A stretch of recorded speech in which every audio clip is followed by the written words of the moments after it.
আজকের গল্প ১৩ number flat.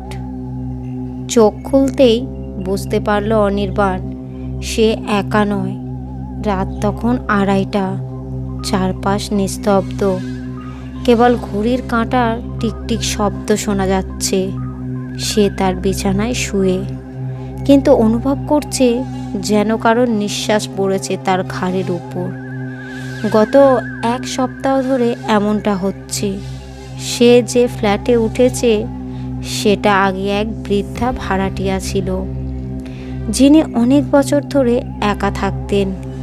প্রতিবেশীরা বলেন তিনি হঠাৎ এক রাতে মারা যান, আর সেই রাতেই তার ফ্ল্যাট থেকে ভেসে এসেছিল অদ্ভুত কান্নার শব্দ। অনির্বাণ প্রথমে এইসব গল্পকে আজগুবি ভেবেছিল, কিন্তু আস্তে আস্তে সে নিজেই অনুভব করতে শুরু করলো কিছু একটা অদৃশ্য, অশরীরী কিছু, যেন ছায়ার আড়ালে ওত পেতে আছে।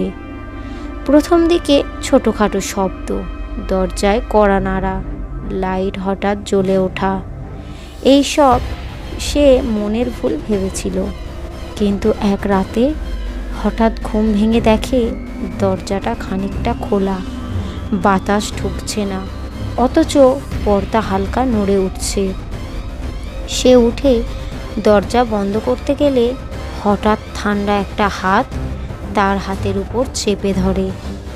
অনির্বাণ চিৎকার করতে গিয়ে দেখে গলাটা যেন আটকে গেছে। চোখের কোণে দেখতে পায় দরজার ছায়ার ঠিক পাশে একটা নারীর অবয়ব দাঁড়িয়ে আছে।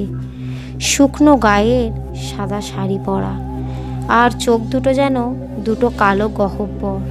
তার ঠোঁটে হালকা হাসি, কিন্তু সেই হাসি যেন মৃত্যুর বার্তা। সেই রাতের পর সে অসুস্থ হয়ে পড়ে।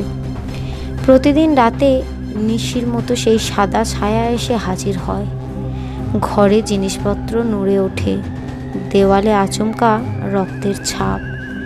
আয়নার সামনে দাঁড়ালে নিজের প্রতিবিম্বে দেখা যায় সেই নারীর মুখ। বাথরুমে জল খোলাই থাকে, অথচ কাউকে দেখা যায় না। একদিন পুরো কাগজপত্র ঘাঁটতে গিয়ে সে দেখতে পায় বৃদ্ধার ডায়েরি। সেখানে লেখা ছিল, আমি মরে গেলেও আমার ঘর আমি ছাড়ব না। এখানে যে থাকবে তাকে আমি আপন করে নেব চিরতরে।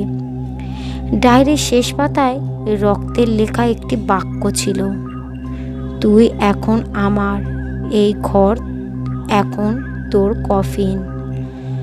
ভয়ে পাগল প্রায় অনির্বাণ তখনই সিদ্ধান্ত নেয় এই ফ্ল্যাট ছেড়ে চলে যাবে। কিন্তু শেষ রাতে জিনিসপত্র গোছাতে গিয়ে সে আবিষ্কার করে দরজার বাইরে কোনো পথ নেই। জানলার বাইরে শুধু অন্ধকার, আর আয়নার ভেতর থেকে একজোড়া কালো চোখ তাকিয়ে আছে তার দিকে, হাসছে। ঘরটা তখন নিঃশব্দ, ঘড়ির কাঁটা বন্ধ হয়ে গেছে, বাতাস থেমে গেছে, আলো নিভে যায় নিজে থেকেই। সেই রাতের পর থেকে অনির্বাণকে আর কেউ দেখেনি। গল্পটি কেমন লাগলো কমেন্ট করবেন এবং একটা লাইক করবেন। আরও এইরকমই নতুন নতুন ভূতের গল্প শুনতে চ্যানেলটিকে সাবস্ক্রাইব করবেন।